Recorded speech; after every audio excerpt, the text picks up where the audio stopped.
One of the primary goals of Formula One's latest rule changes has been to narrow the field. According to conventional opinion, the longer the regulations remain steady, the closer the competition becomes. So the hopes is that things will tighten up in 2023. Will the grid close up? Well, let's find out. Historically, the pattern has been roughly accurate, albeit it's never been nearly as linear. A look back at F1's past and the present scenario in F1 imply it won't be so clear-cut. And while 2023 is supposed to be closer, those anticipating it may face a nasty reality check. The 2022 regulations for Formula One were designed to make the sport more competitive in a variety of ways, and it is reasonable to anticipate them to have a beneficial impact.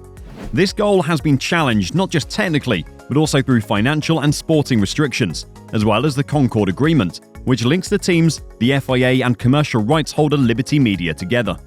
The rules for the new generation of ground effect cars are highly prescriptive. This is done not merely to improve the car's raceability, but also to limit the development scope so that the performance spread is narrow. The FIA also has the authority to prohibit permitted designs from being used in the next season if they violate these goals, as it has done with the Aston Martin rear wing end plates and Mercedes front wing end plates for 2023.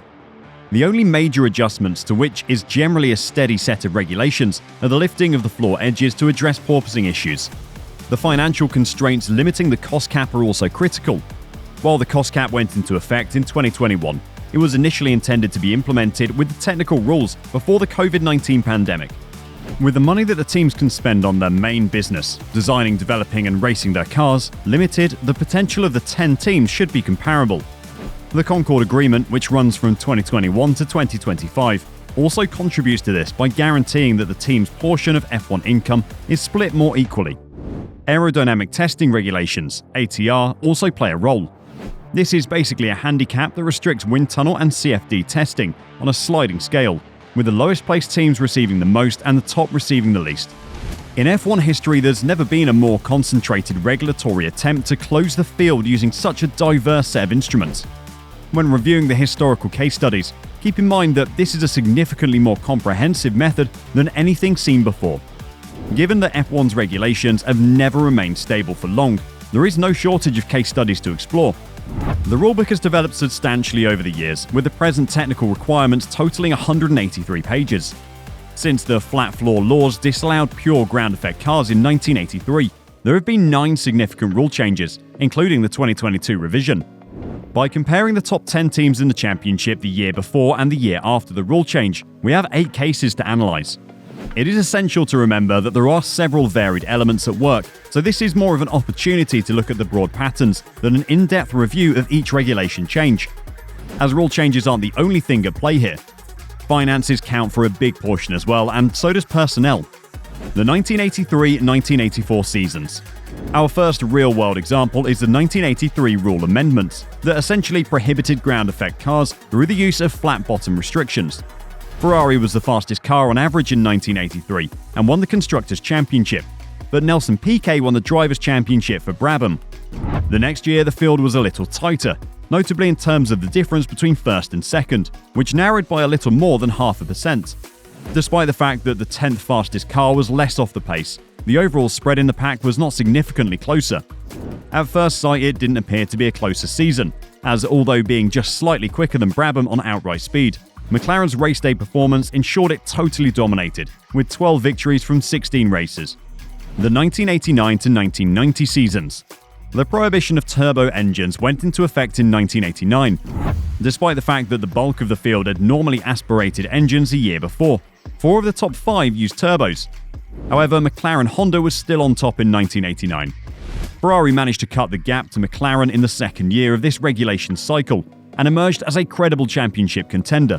But while the top 10 margin was comparable, the top 5 gap narrowed dramatically. The 1994 to 1995 seasons.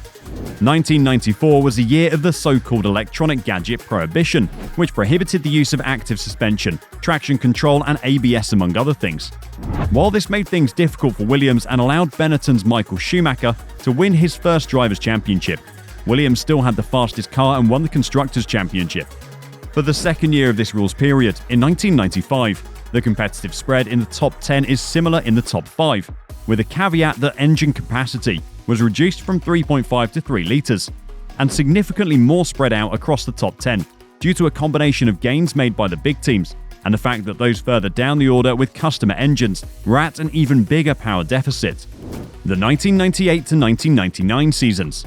McLaren was the first to introduce narrow track cars with grooved tyres in 1998. Not much changed in the second season of these regulations. On average, the margin at the top was comparable, as was the spread between the top 5 and top 10. The blunders surrounding McLaren and Ferrari losing Michael Schumacher to a mid-season broken leg, along with Jordan's progress placing it in a position to take advantage of the top pair's troubles, actually rendered 1999 more open. In the next 2 years, the top two were significantly closer in terms of performance, while Ferrari eventually reinforced its supremacy by setting new benchmarks for an F1 team. The 2006 to 2007 seasons. The transition to a 2.4-litre engine in 2006 had little immediate impact, with chassis rules remaining relatively steady, while the top 10 closed up shop in the second year. Even yet, the leading group shrank as Honda dropped out, and the 4 fastest teams' distance to the pace grew dramatically. The 2009 to 2010 seasons. The inaugural season of the skinny aerodynamic restrictions in 2009 created an extremely tight field, with only 1.4% of the top 10 covered by only 1.4% of the field. The spread grew substantially throughout the field in the second season. However, there were mitigating variables, such as the fact that the 10th fastest team, Lotus Racing, was a completely new operation, Sauber regaining independence after BMW's exit, and the prohibition on customer cars, which obviously delayed Toro Rosso. Red Bull was able to design their car from the ground up around the twin diffuser concept, which it was unable to accomplish in 2009 when the field was also kept close by the fact that early season dominant Force Brawn lacked the development funds to capitalize on its lead and slid behind. The 2014-2015 seasons. The advent of the 1.6-litre V6 turbo engines had a significant influence on the competitive order, with Mercedes dominating and Red Bull, who had led the way for the previous 4 seasons, collapsing due to Renault's engine problems. The second season saw little change. In reality, Mercedes was more dominating, winning only 3 races with a wider margin from front to back. Even if you look at the top 5, the gap was nearly 1/3 wider than the previous year, with Red Bull falling even further behind. The 2017-2018 seasons. In 2017, F1 introduced bigger cars with increased downforce and larger tyres. Mercedes remained on top, as was typical throughout this era. However, there was little change in the field's closeness for the second year of the regulations, save for in the very back, where Sauber's revival and Williams' prolonged fall crisscrossed in a way that meant 2018's slowest car wasn't as awful as 2017's. Everything else was the same. In the second season, each of the 7 examples we analysed produced a somewhat different pattern. However, while there is a slight increase in the distance between the top 2 and the dispersion of the top 5, it is not a significant change. The top 10 is more spread out on average. However, this is affected by a number of extreme situations. The standard deviation increases somewhat on average from the first year to the second year.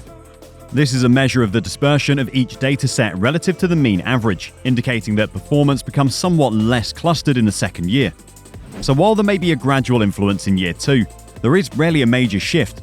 There's also little reason to expect fast change considering the scale of the advantage F1's top teams built up in terms of infrastructure and experience over the preceding decade. Alpine and McLaren, last year's leading midfielders, are also looking beyond 2023. Alpine is only 1 year into its much-touted 100-race strategy to establish itself as a regular leader, while McLaren has long stated that it does not expect to make significant inroads on the top teams until 2024, once its new wind tunnel is operational this year. Further down the order, Aston Martin is relocating to a new factory and awaiting the completion of its new wind tunnel, which will be operational in 2024, while the Sauber-run Alfa Romeo team is still recovering from the financial difficulties of the post-BMW era and ramping up after a difficult decade, now with the focus shifting to 2026, when it will become the Audi Works team. It'll take time for the field to close in, but there are grounds to believe it will. This is the most extensive rule change in F1 history, and since the sport is so complicated, it will surely take years, rather than months, for the full impact to be seen. So what do you expect? Will the grid become closer next year? Or will we see another dominant season from Red Bull or maybe Ferrari and Mercedes? Let us know your thoughts in the comments below. Thanks for watching, and we'll see you in the next one.